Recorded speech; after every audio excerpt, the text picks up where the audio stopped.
Okay, what's up? Good morning guys, Chris TV. Welcome back to my channel again guys. Today's video guys ay meron akong gagawin. Magluluto ako ng aking ulam pang breakfast saka lunch. Meron kasing akong dito, niluto na anak ko na prito ng isda. Ayan o. So, para may twist kasi pag ganyan lang kasi na hindi naman tayo makakain na maayos na puro prito lang. So, doon sa mga previous video ko guys, pinapakita ko doon kung anong nilalagay ko sa mga pritong isda, no?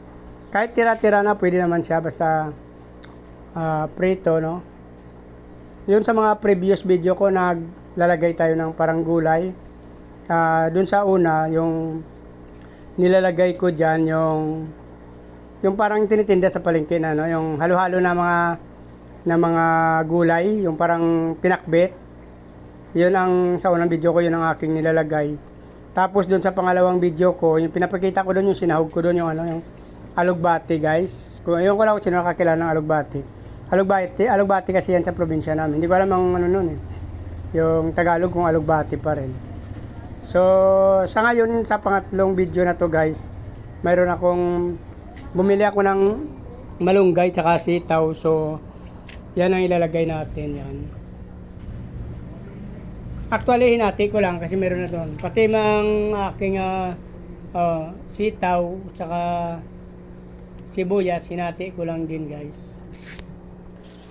Ito yung aking pritong isda guys. Yan aking sahog, kamatis, sibuyas. Meron ako ditong... Actually guys, pasensya na kayo kasi sariling diskarte ko lang to. Yung aking nilalagyan ko ng tanglad.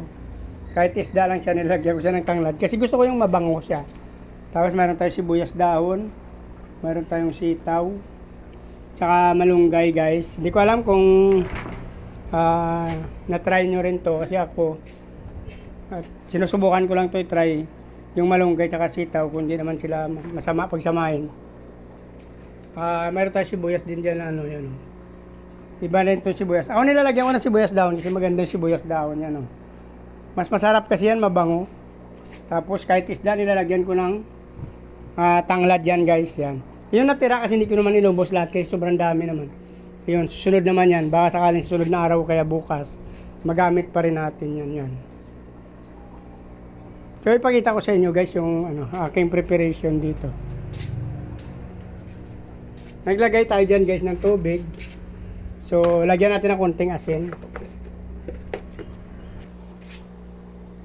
Lagyan natin ng konting asin to guys.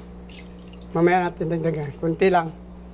Tapos ilagyan na natin yung sibuyas tsaka kamatis. Actually may apoy na yan guys, yan. Kukunin pa natin yung ibang sahog.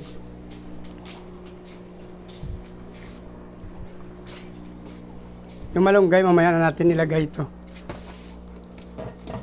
Lagay na rin natin yung sibuyas dahon.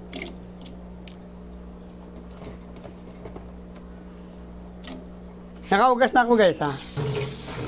Kaya ako nag-prepare nito. Yun o. Sibuyas dahon. Sama ko na yung aking sitaw. Kasi nakaprito na yung isda natin so hindi natatagal yun. Mabilis lang siya maluto.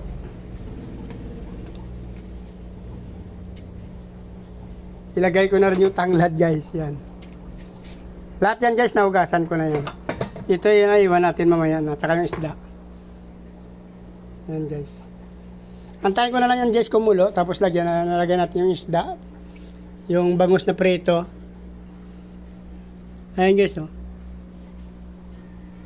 So yun lang guys. Pagkatapos magkulo yan, ilagay natin yung pritong bangus.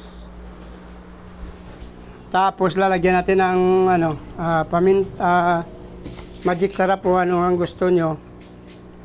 Yan. Yan o. Magic sarap o kaya bitchen. Yan.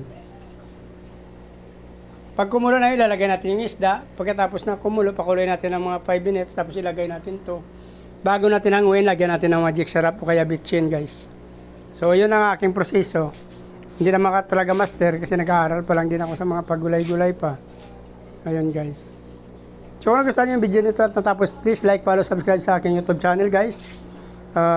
Sama nyo rin notification bell para updated kayo sa mga video na ina-upload natin. At the same time, para makita nyo yung mga aking mga fish.